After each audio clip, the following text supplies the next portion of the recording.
बिस्मिल्लाहिर्रहमानिर्रहीम।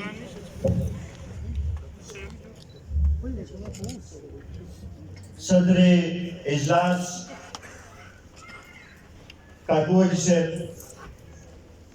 स्टेज पर मौजूद द कौमी वतन पार्टी साबिका तहसील नाजिम यायाजान खान, साबिका PK 56 चेयरमैन जावेद हुसैन खान, गनी जी साहब, सलीमा जी साहब, दलता की मौजूद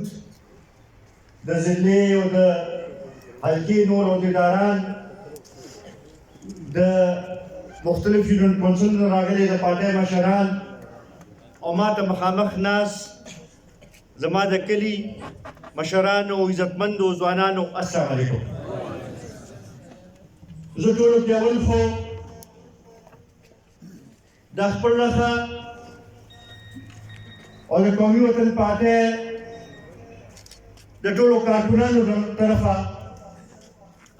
इसराइल खान और दावत सरचिदन कम गंशमेर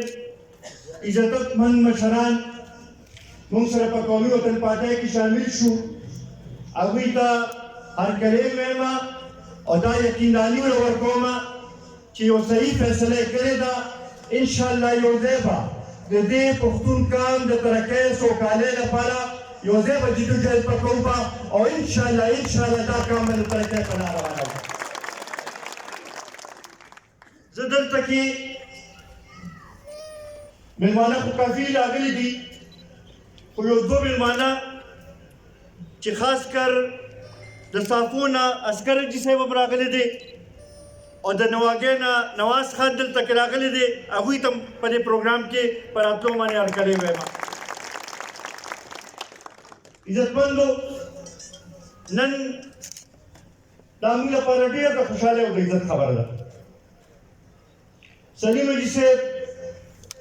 मुंसरा पहाड़ मौका माने वाला थे मुंसरा पहाड़ मौका माने द पार्टी सरा साबित कदम उलाड़ो खुदंदा मुगल पार्टी या तक खुशहाल खबर ला चिरागी या पूर खानदान मुंसरा युदेशो दा लम्हा ख्याल मुगल पार्टी पे कामयाबी दा और बिया खसूसन चूंकि इसराइल खान यो खुद सियासी कारकुन दे और देर ख समाजी वर्करम दे नो दद रातलो सर सीधे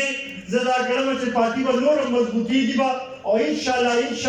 बेसरबा तासु कोरे से नोर खल्क बम दे बहुत तवज्जो की बा और इंशाल्लाह दा साबित होगा che da जिला का सदस्य दा कौमी वतन पार्टी गढ़ मखतिमो ननम दे हो इंशाल्लाह रवान पर हर मौका मानी कर इज्जतमंदो शेरपो जम हमारे दा समगा करे कमुंगो गुरु नो देर बड़ो की करे देर करीब करे खुलन कदे मल गुट तलाशु कदे स्ट्रगल की देर गट के रिश्ता कलावी नु वाखलु सो पहला से न पीजे शेरपो नु वाखलु तो खलक पीजे دا زما خد یوازې دا خبره شده دا موږ ټول لپاره کومه لوی عزت دی چې دا دین علاوه بل څه نشي کېدی او دا د شهید وطن حیات محمد خان شیرپو د خدماتو او د هغه د قربانۍ نتیجه یو مشهور قول دی چې امیر مړ شي نو د هغه اقتدار ختم شي خو چې شهید کله شهید شي نو د هغه اقتدار د هغې ورځ نه شروع شي نن 40 کاله پسته زه دلته کې په دې مجمع کې وینم چې داسې ځوانان شته چې هغوی شهید حیات محمد خان شیرپو لیدلی نه دی خو نن د هغوی په لاره باندې روان شو داسې مشران وینم چې د هغه همزولي وو نن هغوی د هغه په لاره باندې روان دي انشاءالله دا خبره به ثابتو چې په بدن خو دشمنانو موږ نه شهید وطن حیات محمد خان شیرپا واخیستلو خو د هغه سوچ د هغه فکر د هغه سیاست موږ نه هیڅوک نشي اخیستلی او انشاءالله د هغه فکر به تاسو ته راښیي. عزتمندو تقریبا 4 کاله د دې موجوده حکومت برابرېدو والی حکومت کې راتلو نه مخکې ډېرې وعدې کړې وې او ډېرې دعوې کړې وې. د مدینې د ریاست جوړولو خبره کړې وه، د 1 لک نوکرو ورکولو خبره کړې وه، د 50 لکه کورونو جوړولو خبره کړې وه،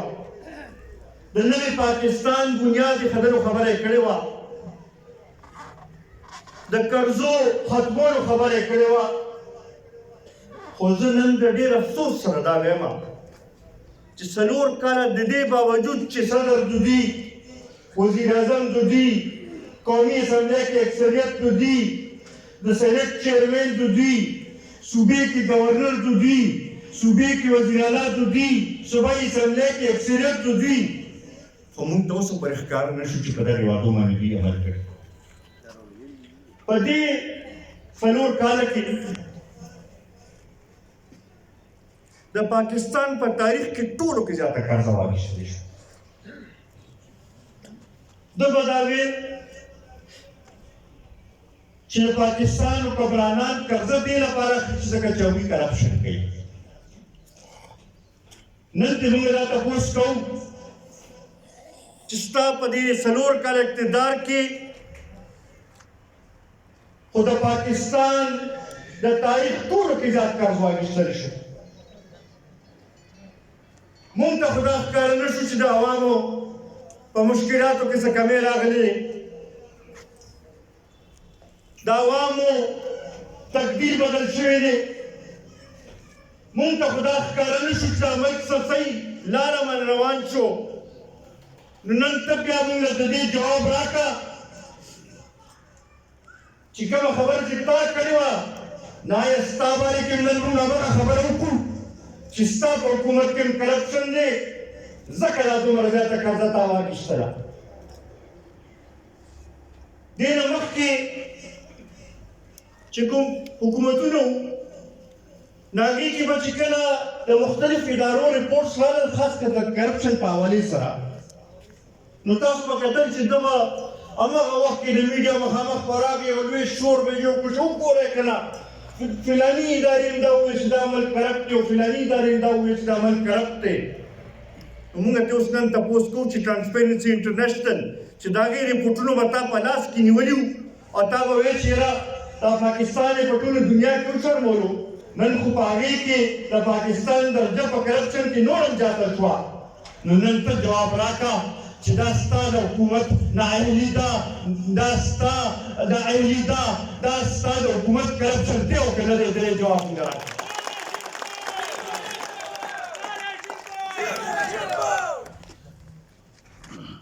بل خواته په دې 4 کاله کې د ګرانۍ نه علاوه موږ بل هېڅ هم ونه لیدل. هر شپږ اتلس ورځو پسته په قیمتونو کې اضافه کېږي او قیمتونو کې اضافه هم داسې چې سهار چې په کم قیمت باندې اوړه واخلو ماښام راته په هغې قیمت باندې بیا اوړه نه میلاوېږي. سهار چې کم قیمت باندې چینی واخلو ماښام راته بیا په هغې قیمت باندې چینی نه میلاوېږي. دوايي چې کوم د انسان ضرورت دی هغه چې سهار په کم قیمت باندې واخلو ماښام راته په هغې قیمت نه میلاوېږي.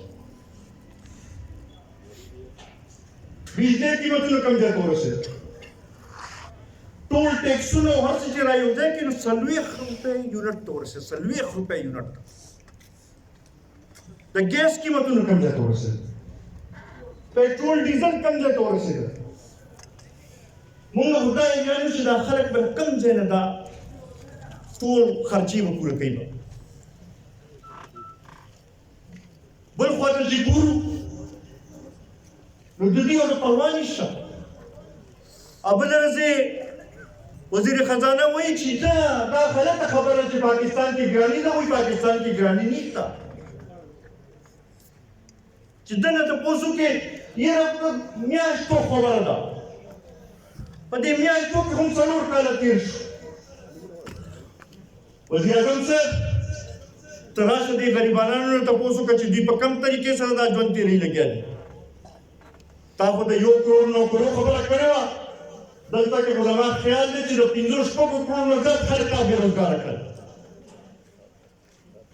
د غربت د لکۍ نه لاندې کروڑونو په تعداد کې خلک لاړل. مونږ خو په دې پوه نه شو چې تا دا ملک کوم طرف ته روان کړی دی. نن مونږ د دې سوال جواب تا نه غواړو چې تا خو چې زه راشم اقتدار کې نو هر څه به ټیک شي. کیدای شي تا خپل ځان لپاره او ستا ارد ګرد چې کوم وزیران دي د هغوی لپاره به ټیک شوي دي، خو د عوامو حالات خو ټیک نه شو. نو آیا اوس دا خلک دا عوام د دې ملک دا غریبانان په دې باندې هم په جانب به نه وي چې دوی راپاسي او ووایي چې تا خپله وعدې سر ته ونه رسولې، تا ځان ناهیله ثابته کړو چې د دې اهل نه چې ته دا حکومت وکړې. نو ځکه موږ تا نه دا مطالبه کوو چې ته مستعفي شه، ځکه چې ته نور دا ملک نشي چلولی، ته دا ملک مشکلات هم نشو باخلی.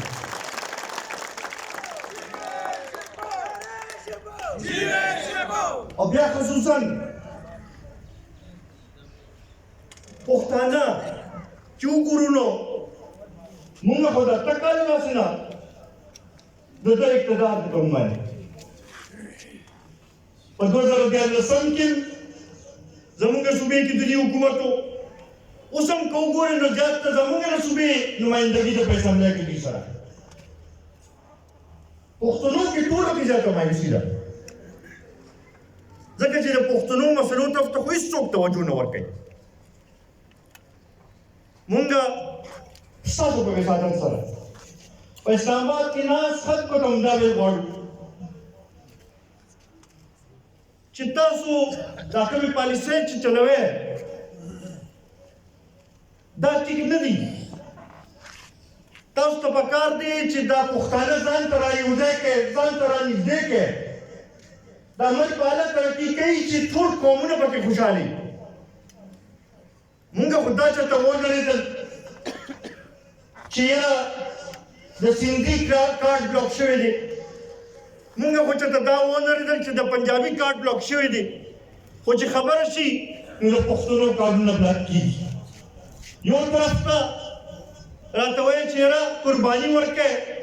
دې ملک لپاره چې څومره پښتنو قربانۍ ورکړي زما خلیج ته به دومره نه ورکړي. او بیا خاص کر د دهشتګردۍ خلاف دا جنګ کې چې کوم پښتنو 80,000 نه زیات پښتنو وینه توی شوې ده. او بل خوا ته چې خبره شي نو کارونه زموږ بلاک کېږي، مونږ ته هغه خپل حق نه میلاوېږي. مونږ ورته دا ویل غواړو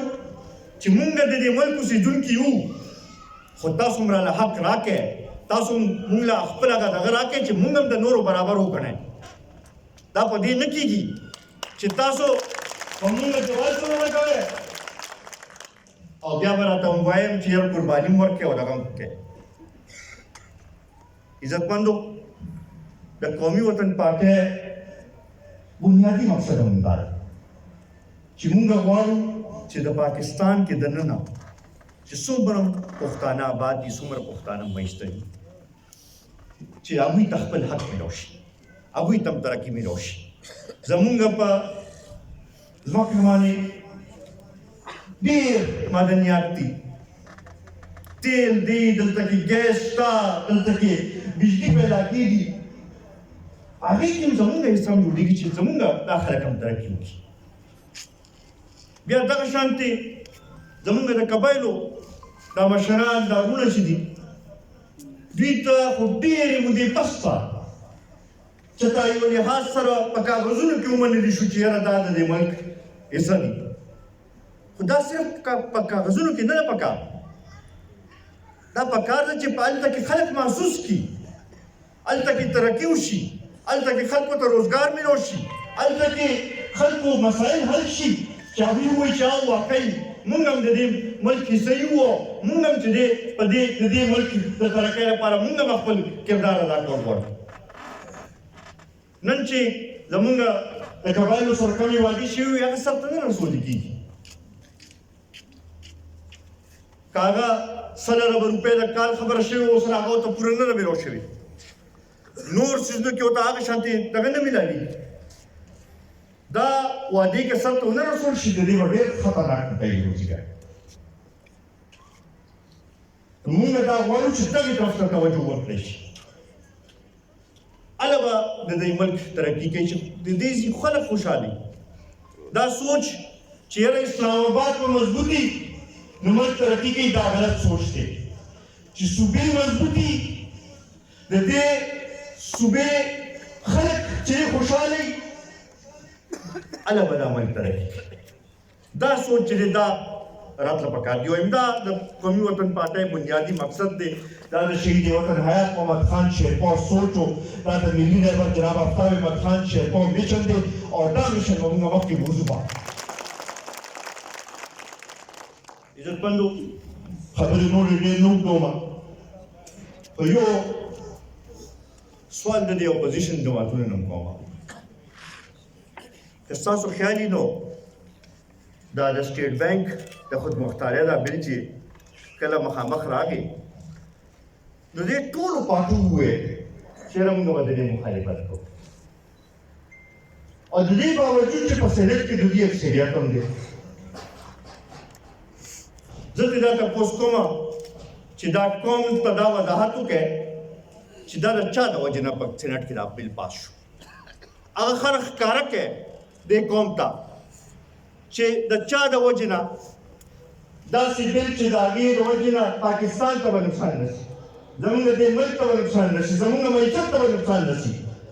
چې دا د چا د وجې نه پاس شوی دی. او موږ ته ښکاره کوي هغه خلک چې د چا په ایمان باندې دا پاس شوی دی. ځکه چې دې کې خو د اپوزیشن کردار هم چې دی هغې باندې یو ډېر لوی سوال دی چې بل اکثریت ستاسو دی او بل هم تاسو نه بل چا پاس کړو نو دا څنګه شوي دي د دې وضاحت دې موږ ته ټول وکړي. زه اخره کې یو ځل بیا د اسرائیل خان د هغوی د ټول خاندان د هغوی د ټولو مشرانو ستاسو ټولو ډېر زیات مشکور یم چې په دې لږ وخت کې راغلی او موږ هم لا کم عزت راکړو. د سلیم حاجي صاحب او په دې کار کې چې نورو کومو ملګرو د پل کردار ادا کړی هغوی خپل یو پوره پکې جرګې کړي، د هغې ټولو ملګرو زه ډېر زیات مشکور یم. دا موږ لپاره نن ډېر د خوشحالۍ خبره ده او انشاءالله دا زما یقین دی چې دا یو کړی ده. د هغې لومړنی قدم موږ اواز ایستلی و، داسې به دا سلسله دغه کېږي به او انشاءالله د دې شیرپو د زیم دا اتفاق چې دی دا به همیشه قایم و دایم به وي او انشاءالله د دې دا اتفاق چې دی دا به دلته کې ډېر لوی برکت په راوړي به انشاءالله. زما ټولو ملګرو ته د برسیم دعوت دی، زما دا دعوت په تاسو نورو ملګرو ته رسوی. انشاءالله کوشش به کوو چې ډېره دا برسي په داسې طریقې سره وکړو، داسې شانداره وکړو، داسې تاریخي وکړو چې ټول صوبې ته وښیو چې یاره دا ضلع 400 چې ده دا شهید وطن حیات محمد خان شیرپو سره ولاړه ده، دا ملي رهبر جناب آفتاب احمد خان شیرپو سره ولاړه ده او ټولو پښتنو ته موږ دا اپیل وکړو چې راځئ چې د ملي رهبر لاس مضبوط کړو، ځکه چې د ملي رهبر لاس مضبوطول چې دی هغه د پښتون قام لاس مضبوطول دي، هغه د پښتنو د ترقۍ لاره ده. زه یو ځل بیا د ټولو ستاسو مشکور یم، ډېره مهرباني. السلام علیکم.